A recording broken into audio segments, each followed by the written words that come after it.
श्री शिवाय नमस्तुभ्यम। चतुर्थ दिवस के कथा में गुरुजी श्रीखंडी के शिव भक्ति और चंदन के उपाय के बारे में बताए है। गुरुजी शिव भक्त का अपमान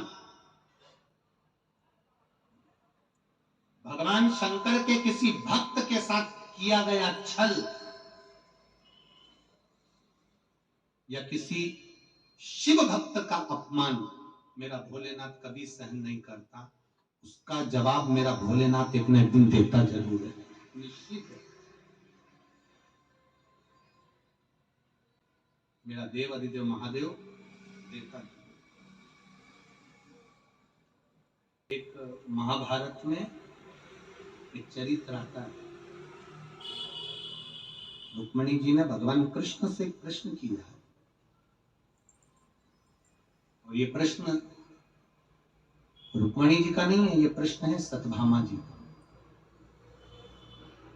जो सत्यभामा जी ने भगवान माता रुक्मणी जी से कहा कि ये भीष्म पितामह जो बाणों की सैया पर पड़े हैं, भीष्म पितामह जो मर रहे हैं, भीष्म पितामह के जो प्राण छूट रहे हैं, भीष्म पितामह जो मर रहे हैं, अंतिम सांसें जो भीष्म पितामह की चल रही है, ये क्या अर्जुन के कारण भाटापारा रह रहे भाटापारा में और जा रहे हो बिलासपुर?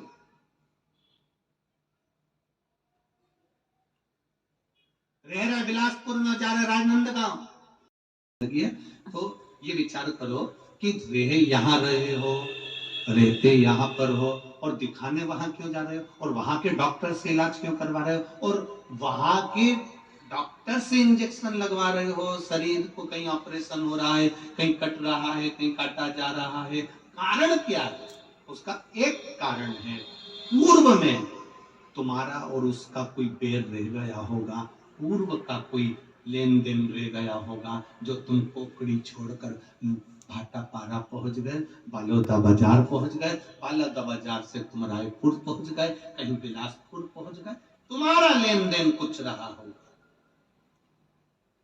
हमारा भी का दाना रह गया होगा। इसलिए जहां कथा करने जाते हैं वहां का आनंद पाकर ये सोचते हैं कि पुराना हिसाब था। कहीं जायसवाल परिवार कथा करा रहा है, बड़ा सरल परिवार है, बड़ा सहज। हमने जी को देखा, किसी से कुछ नहीं बोलना, कोई शब्द नहीं, कुछ भी नहीं, कुछ नहीं।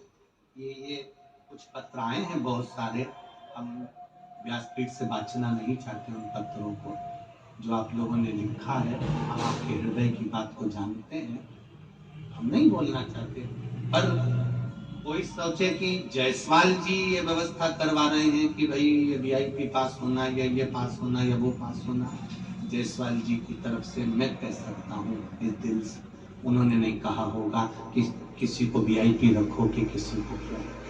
ये मैं जिस व्यक्ति जो कथा कराता है, जजमान जिसके घर का हम अन्न पाते हैं, हमारा दिल कहता है कि वो व्यक्ति नहीं कह सकता कि आप कह सकते। ये तो लोगों के भाव होंगे कि यहाँ इसको बिठा दो, वहां उनको बिठा दो, यहाँ ऐसा कर लो। पर दिल से कहना चाहूंगा आप सबको, दिल से आनंद से फिर निवेदन कर रहा हूं। और आप लोगों ने कितने भी वीआईपी पास बांटे हों, आज हमने जो पत्र पढ़े हैं उसके अनुसार कल से कोई वीआईपी नहीं रहेगा, सारा पंडाल बिना वीआईपी का रहेगा। केवल है ये चौकोर दिख रहा है आप लोगों को, ये चौकोर जो हिस्सा दिख रहा है, इस टेबल से वो टेबल तक का केवल ये परिवार वालों के लिए छोड़ा जाएगा। बाकी का सब वीआईपी हो, तुम्हारी मर्जी पड़े जहां। और अगर कोई मना करे तो हमको बता देना, तो कल हम भी व्यासपीठ पे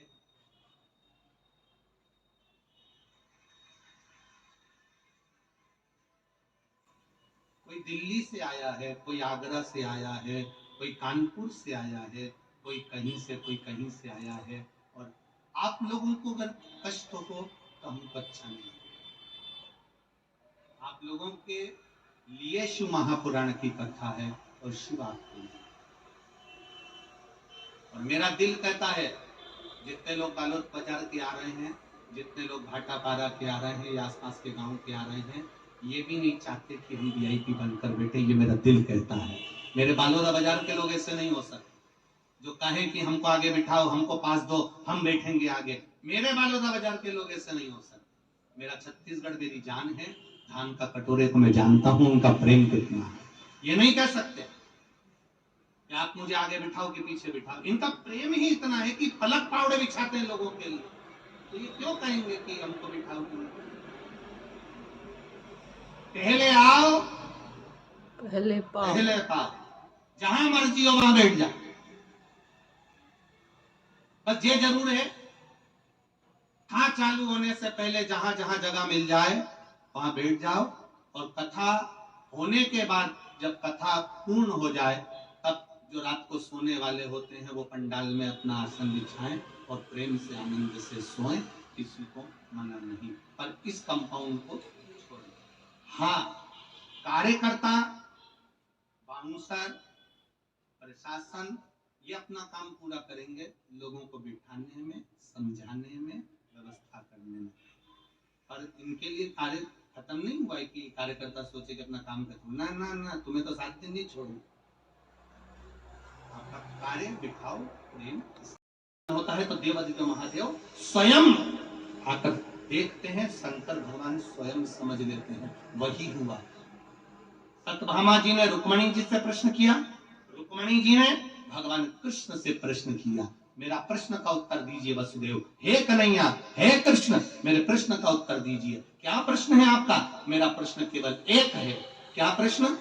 कि भीष्म पितामह को अर्जुन ने मारा है क्या? भीष्म पितामह मर किसके चक्कर में रहे हैं?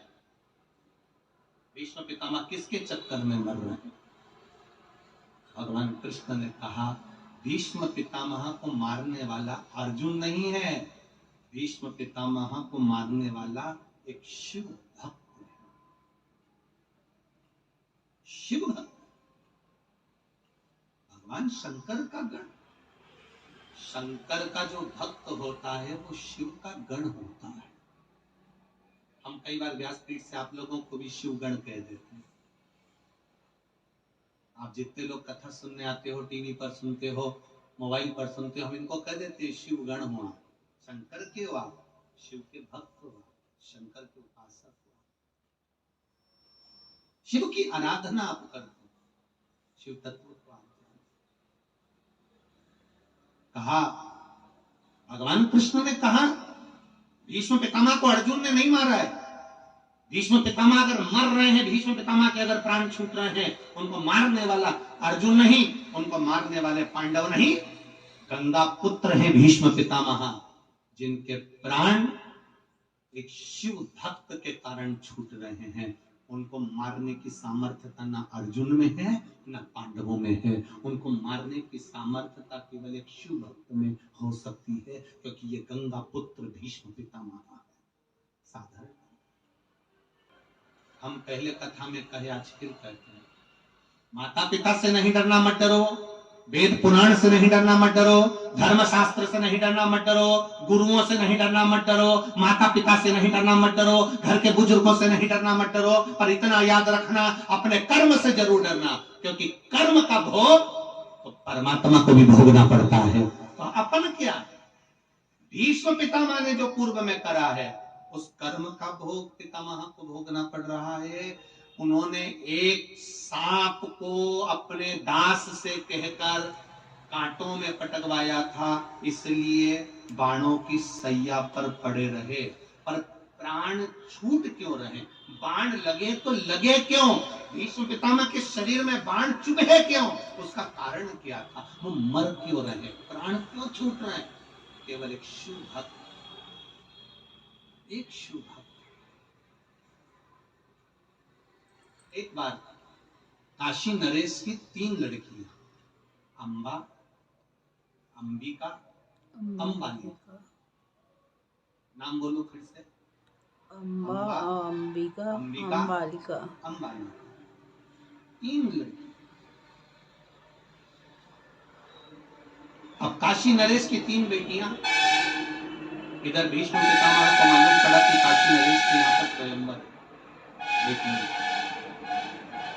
भीष्म पितामह ने सोचा मेरे घर के विचित्र वीर जो मेरे भाई बंधु हैं उनका विवाह इन कन्या से होना चाहिए। इन तीनों का स्वयंवर हो रहा था।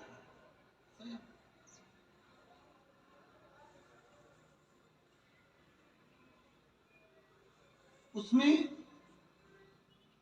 अम्बा जो थी वो शिव की परम भक्त थी, भगवान शंकर की उपासक। क्या करती थी अम्बा? अम्बा का नियम क्या था? अम्बा का एक ही नियम था, शिव मंदिर में जितने दिए दीपक, शिव मंदिर में जितने दीपक ठंडे हो जाते थे, ठंडे मतलब समाप्त हो जाते थे, दिए बुझ जाते थे या ठंडे हो जाते थे या समाप्त हो जाते थे, उनमें कोई प्रकाश नहीं होता था, बुझ जाते थे, ठंडे हो जाते थे, उन दियों को इकट्ठा कर कर, साफ कर कर वापिस एक डलिया में रख देती।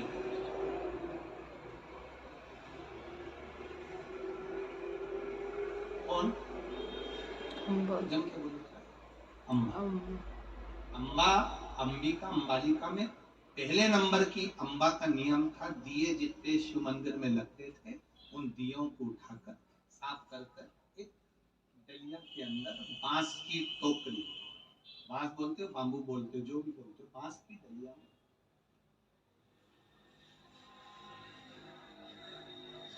अब तीनों का स्वयंवर है, बड़े बड़े राजा बैठे हुए। अम्मा जिस राजा शाल्य को चाहती थी वो राजा शाल्य भी आया।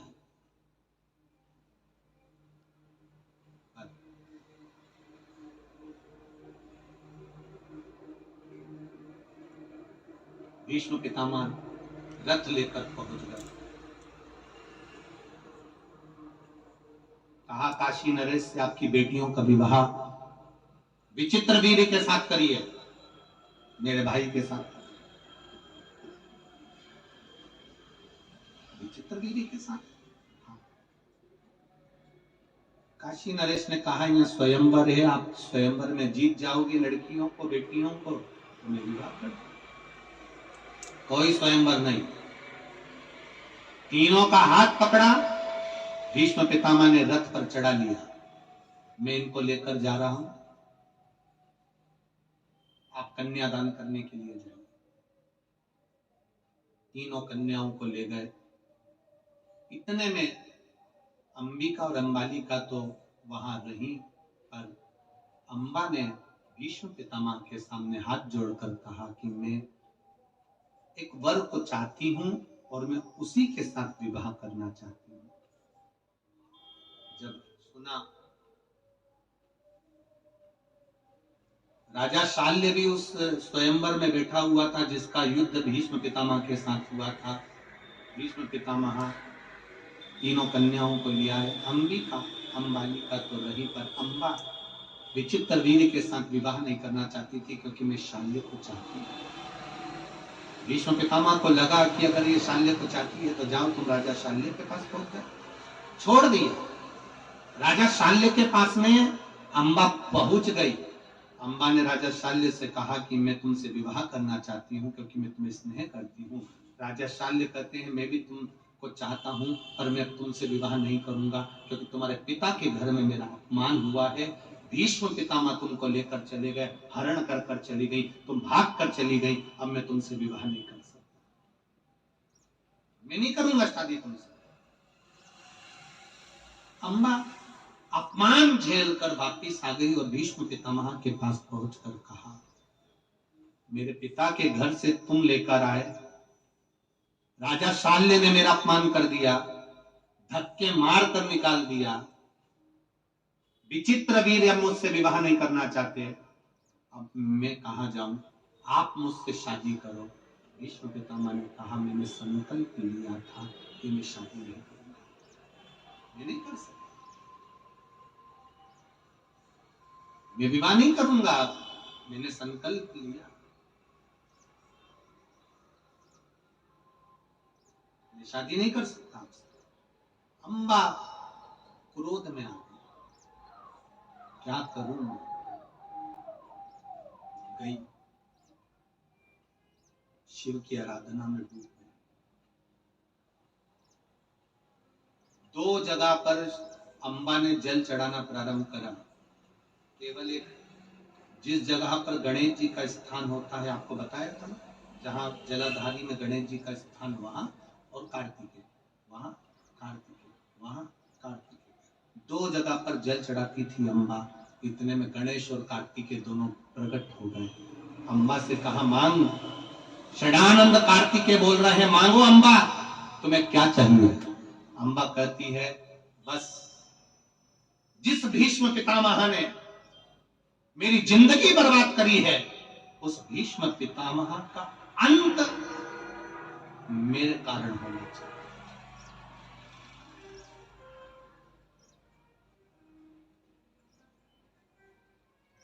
तब कार्तिकेय जी ने कहा, ये वरदान तो हम नहीं दे सकते, पर एक माला तुम्हारे गले में हम दे रहे हैं।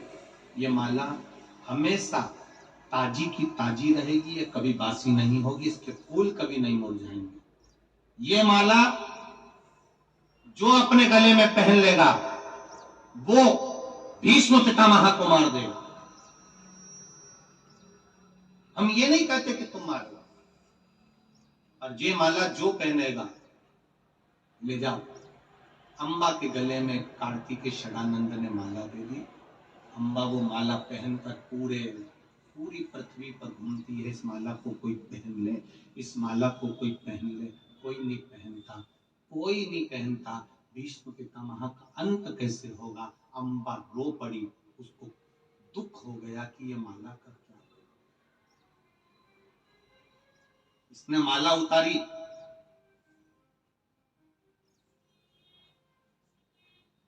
उतार कर घड़ी बनाकर राजा द्रौपद के दरवाजे के पीछे उसको रख दिया और चली गई ये शंकर जी का भजन कर, शिव का भजन कर।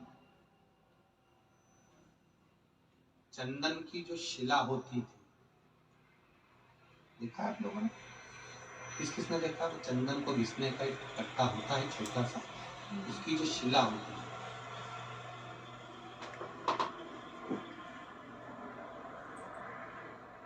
चंदन घिसने की जो शिला पट होता है, अगर वो शिला नहीं भी हो तो एक छोटा सा पत्थर, छोटा सा पत्थर।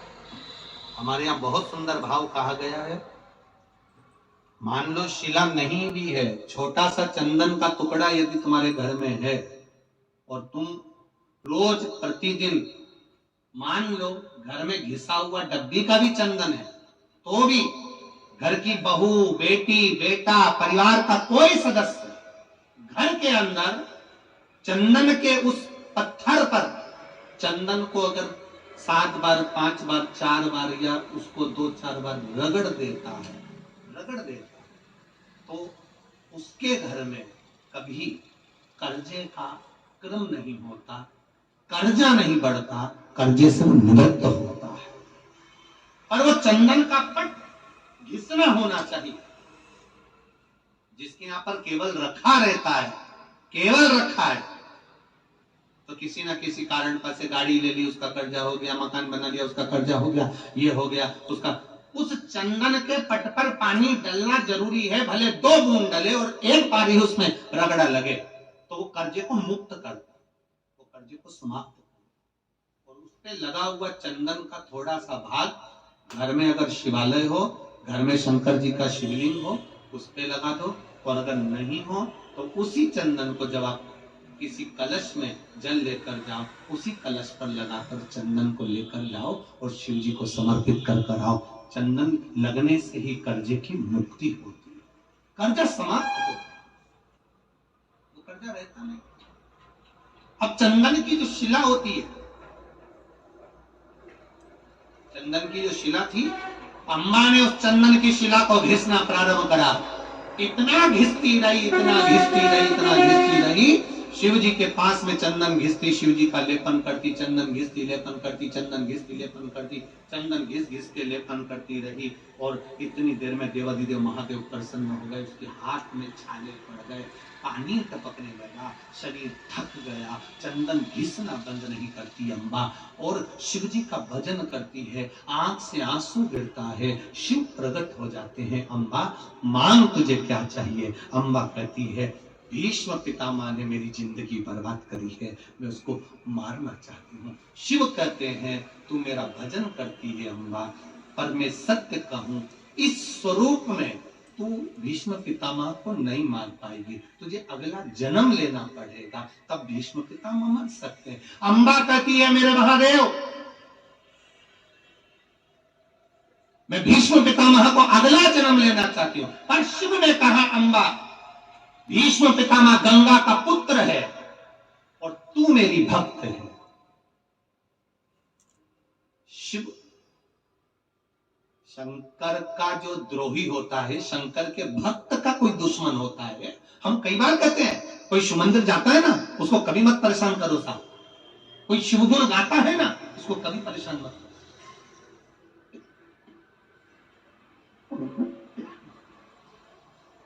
कोई शिवगुण गाने वाला, कोई शिव कथा गाने वाला, कोई शिव का भजन करने वाला, कोई शिव मंदिर जाने वाला, कोई शंकर के आनंद में डूबने वाला, उसको कभी ताना मत दो, कभी उसके लिए अपशब्द मत बोलो, कभी उसको गाली मत दो, कभी उसके लिए आड़ा टेढ़ा मत करो, नहीं तो एक ना एक दिन तुम्हें रोना तो पड़ेगा। निश्चित। शिव जी ने कहा अम्बा तू मेरी भक्त है, तू मेरी पूजन करती है, मेरा भक्त बदला लेने जाए मुझे अच्छा नहीं लगेगा। अम्बा कहती है तो फिर भीष्म पितामह कैसे मरेगा? भगवान ने कहा तुझे बदला लेने की जरूरत नहीं पड़ेगी, तू तो केवल सामने जाकर खड़ी हो जाएगी और भीष्म पितामह मर जाएगा। ये शिव है, अपने भक्त को कभी नहीं कहता कि तू बदला लेना। अगर शिव भक्त को किसी ने गाली दी है तो शिव भक्त से निवेदन है पलट कर जवाब मत देना, तू गाली मत देना। कोई ने तुझे अपशब्द कहा है, तू अपशब्द मत कहना। किसी ने तुझे ताना दिया है, तू ताना मत देना। किसी ने तुझे गालियां दी है, तू पलट कर गाली मत देना। महादेव ने उसकी व्यवस्था कर दी। अम्बा मैं तुझे वर देता हूं, तू अगला जन्म ले। अगला जन्म कहा लूंगी मैं? भगवान ने कहा तू द्रुपद राजा के घर में बेटी बनकर जन्मेगी, तेरा नाम शिखंडी होगा, फिर सब लीला तेरी हो जाएगी और तू नहीं मारेगी, मर जाएगा भीष्म पितामह। और वो द्रुपद राजा के घर में कन्या के रूप में जन्म ले ली। शरीर कन्या का था पर अंदर से पुरुष जैसा, मन पत्थर पुरुष का था, इसलिए उसका नाम शिखंडी था। 4 साल का शिखंडी दौड़ता हुआ दरवाजे के पीछे गया तो उसको वो माला मिल गई जो पूर्व की रखी हुई थी। वो तो कभी बासी होना ही नहीं थी क्योंकि उसको वर मिला। उसने माला उठाकर अपने गले में पहन ली, बड़ा हो गया। कौरव और पांडवों का युद्ध प्रारंभ। देखिए मेरे आशुतोष भगवान की लीला देखिए। कई लोग कहते हैं भगवान की पूजन करने वालों पे ज्यादा दुख आता है। हम कहते हैं दुख जरूर आता है, सोने को तपाया जाता है तब जाकर आभूषण तैयार होता है। जितना तपेगा उतना निखरेगा। निखारने के लिए मेरा महादेव थोड़ा तपा लेगा। आएगा तो कष्ट आया। देखो पत्रों में कुछ भाव लिखे लोगों के। ओ बाबा तेरे ही भरोसे हवा बिच उड़ती जावांगी, बाबा डोर तू छठी ना मैं कटी जाऊंगी। वो मेरे भोले नैना तो खोलो, कृष्ण करा दो दोबारा बाबा तेरी कृपा, तेरी उदारता, तेरी ओ मेरे भोले, कितनी जल्दी खड़े हो गए। सही में तुम भी कम नहीं हो रहे छत्तीसगढ़ वालों, पक्का है? आओ से याहो।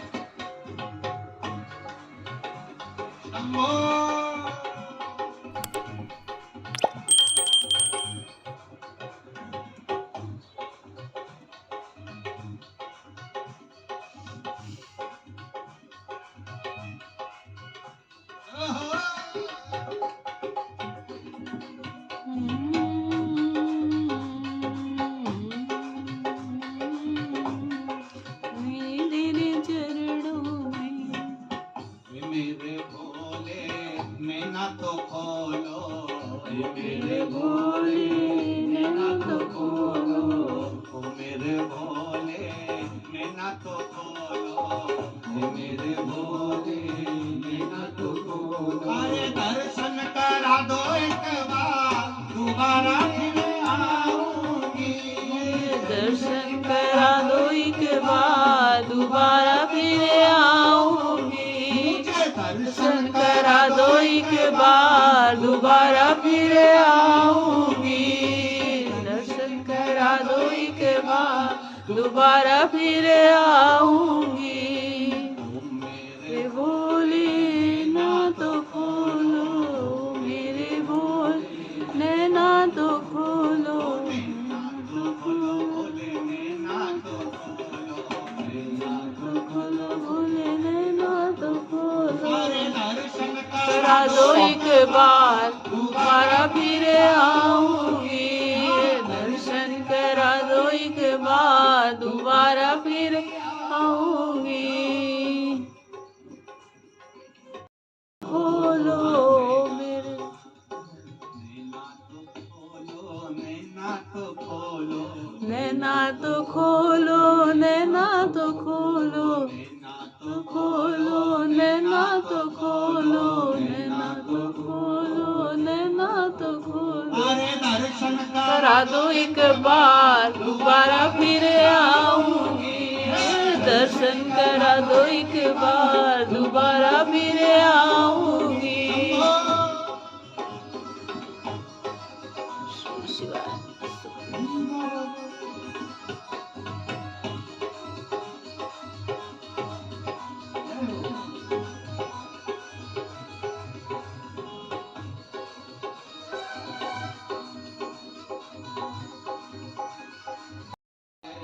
हाथ भोले के डमरू विराजे,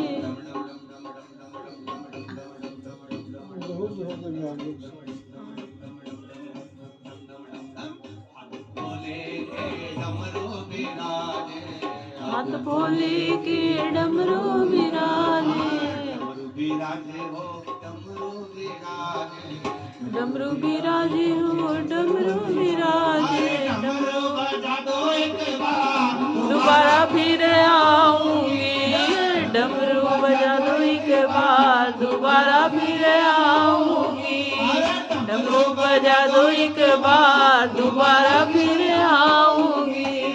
डमरू बजा दो एक बार, दोबारा फिर आऊंगी। मेरे भोले नैना तो खोलो, मेरे भोले नैना तो खोलो। मेरे भोले नैना तो खोलो। एकदम जोशियार गावत आज महाराज। दर्शन करा दो एक बार, दोबारा फिर आऊंगी। आओ फिर आनंद के साथ दर्शन करा दो एक बार, दोबारा फिर आऊंगी। दर्शन करा दो एक बार, दोबारा फिर आऊंगी। दर्शन करा दो बाबा एक सहारा है। हर महादेव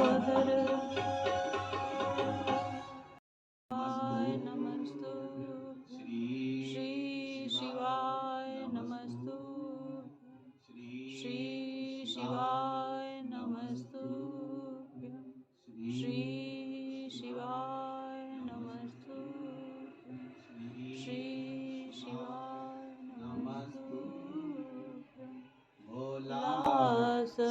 दुख काटो हमारा।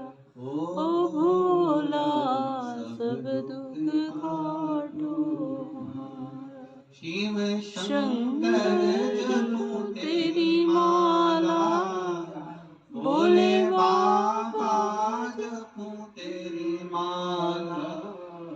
भोला सब दुख काटो हमारा।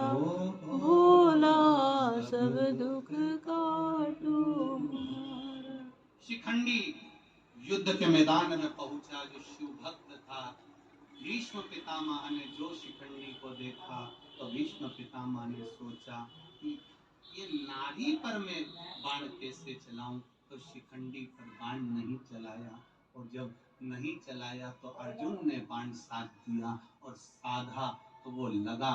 तब भीष्म पितामह नीचे गिरे। एक शिव भक्त से कभी भी अपशब्द ना कहा जाए, ना उसको गलत कहा। शिव भक्त, शंकर का भक्त जवाब नहीं देता, भोलेनाथ जवाब देता। आया समय, माँ पार्वती शिव जी के घर सुंदर आनंद के साथ श्री गणेश जी महाराज का प्रागट्य होता है। भगवान गणेश जी पधार रहे हैं माता पार्वती और शिव जी के साथ। जोरदार ताली बजाकर स्वागत करिए। आनंद हर महादेव और भक्ति के साथ, आनंद के साथ शिव महापुराण की कथा आज चतुर्थ दिवस की कथा विराम ले रही है। भाव भक्ति के साथ कथा का रसतत्व ग्रहण करिए। 13 तारीख से 17 तारीख तक, यही 13 तारीख से 17 तारीख 2023 जनवरी, 13 से 17 जनवरी तक शाम को 4 बजे से 7 बजे तक बड़े आनंद के साथ में परभणी में लक्ष्मी नगर पाथरी रोड परभणी में शिव महापुराण की कथा का भव्य आयोजन होने जा रहा है। परभणी वालों खूब प्रेम से तैयारी करो। शिव भक्त आपके धाम में आने वाले, आपके गांव में आने वाले हैं। सबकी खूब दिल से व्यवस्था करिए और हृदय से आनंद से सेवा करिए। बड़े आनंद के साथ 16 फरवरी